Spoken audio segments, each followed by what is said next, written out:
Bonjour tout le monde, cette vidéo à la base elle n'était pas du tout prévue mais j'ai vraiment eu le malheur de regarder le contenu de Mediapart sur Samuel Paty quelques jours après seulement le nouvel attentat islamiste qui a coûté la vie à un enseignant à Arras. Donc c'est pas du tout le genre de sujet que je traite habituellement sur la chaîne. J'ai été tellement heurté par cette vidéo de Mediapart et par l'arrière-pensée qu'elle véhicule que j'ai eu envie d'en faire une vidéo et de réagir.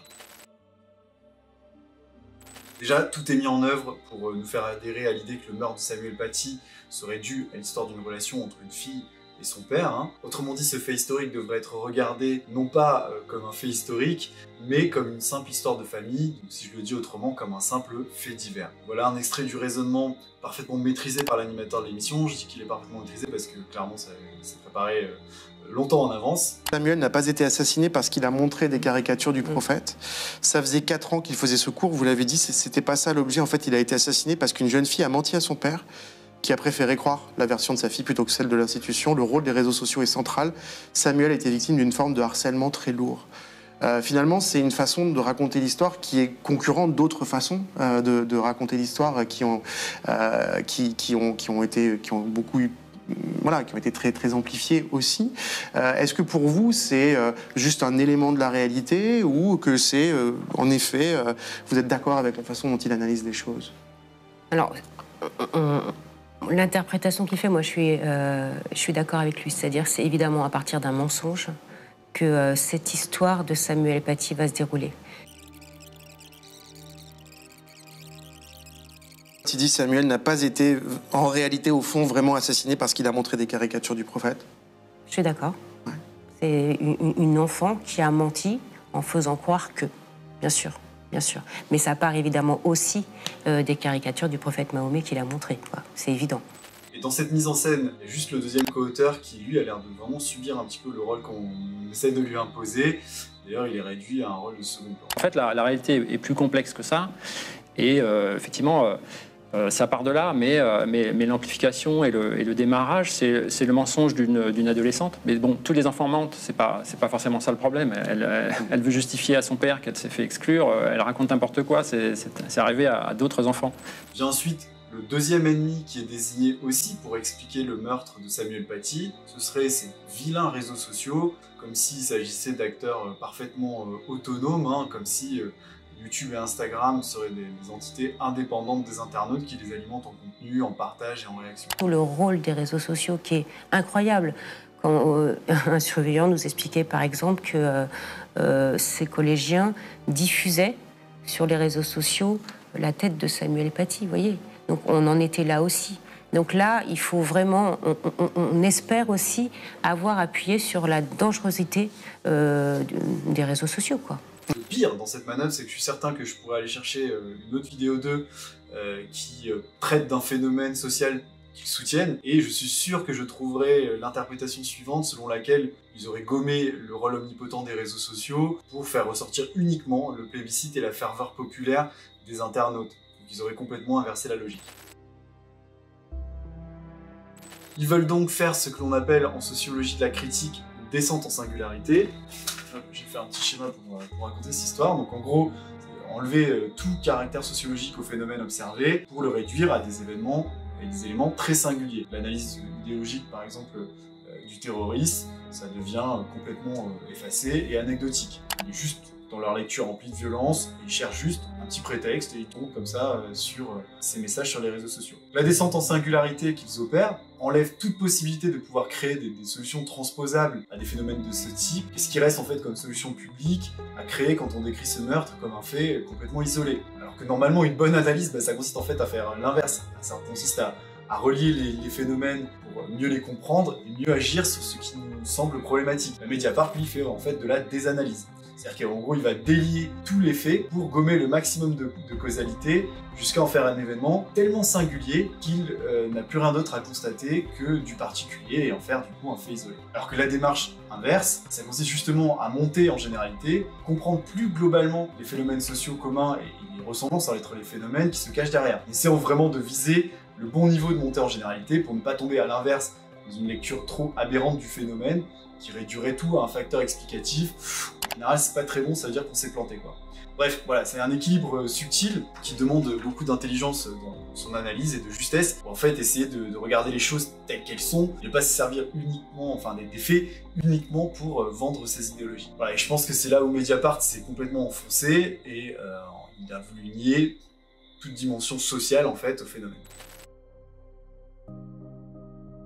Ils ont voulu nier que c'est bien parce que Samuel Paty montrait des caricatures du prophète de l'islam dans son cours sur la liberté d'expression que cela a déclenché in fine de nombreuses réactions auprès d'une audience religieuse qui découvrait qu'il y avait ce qu'ils appellent des crimes de blasphème dans l'école publique française, là où ceux qui se trouvent dans le spectre républicain appellent cela de la liberté d'expression et de la laïcité. Ils ont oublié aussi dans leur analyse que les réseaux sociaux accélèrent certes le transfert d'informations, mais qu'il faut pour cela qu'il y ait des internautes qui choisissent consciemment en fait de partager, de liker, de commenter, de créer du contenu.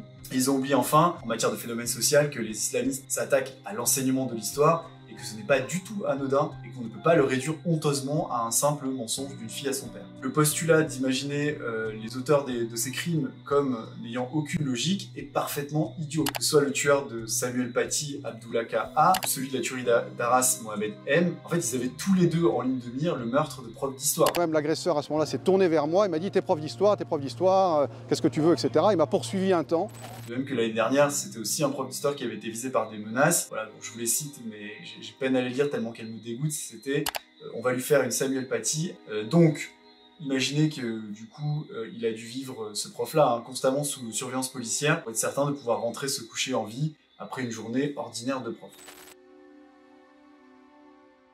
Tout ceci est bien un phénomène social. Je vous le dis, Mediapart, c'est bien un phénomène social qui doit être appréhendé sociologiquement. Il ne peut plus s'agir d'une simple coïncidence puisque, en fait, le même terreau idéologique produit les mêmes conséquences plusieurs fois. Donc on passe donc dans une nouvelle envergure. Et en plus, on peut supposer qu'étant donné le nombre d'attentats déjoués en France, il y aurait certainement plus de cas si la police et les renseignements ne faisaient pas leur taf et limitaient la casse. Je rappelle d'ailleurs à ce triste sujet que la France est, d'après les statistiques d'Europol, la cible numéro 1 des attentats en Europe. Donc on est donc face à des jeunes terroristes qui visent spécifiquement des enseignants d'histoire. La question qu'on doit se poser maintenant, c'est pourquoi l'enseignement de l'histoire est un problème pour les islamistes. Pourquoi est-ce qu'ils veulent réduire au silence l'enseignement de l'histoire d'une façon aussi barbare? En posant cette question, j'accorde certes une forme de logique à ces terroristes, mais si on le fait pas en fait, et si on les prend juste pour des pantins, on ne pourra pas comprendre quelles sont leurs motivations et quels sont leurs objectifs. Et en fait, on ne pourra pas résoudre le problème et imaginer les solutions qui tiennent compte réellement du phénomène social, puisque en fait on va se baser uniquement sur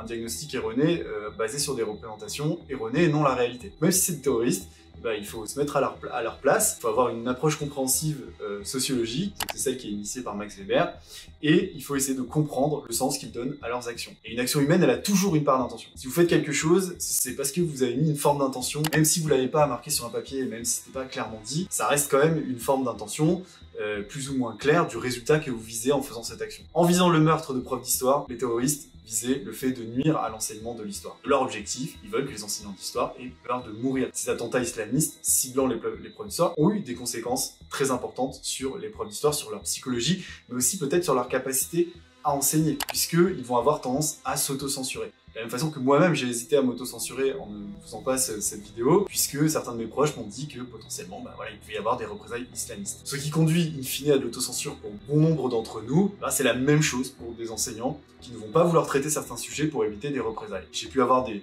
échanges à ce sujet avec des enseignants qui éprouvaient de sérieuses difficultés à traiter de certains sujets, certaines périodes de l'histoire importantes comme la Shoah, tant il y avait en classe des remarques qui pouvaient parfois être menaçantes. De manière plus quantitative, les chiffres sur les atteintes à la laïcité ne cessent d'augmenter dans l'école publique d'année en année. Pas étonnant que dans un tel contexte, les terroristes islamistes choisissent pour cible les enseignants d'histoire. C'est juste l'étape d'après, celle qui suit la terreur ordinaire et les menaces et l'imposition de la censure que peuvent subir des enseignants déjà au quotidien.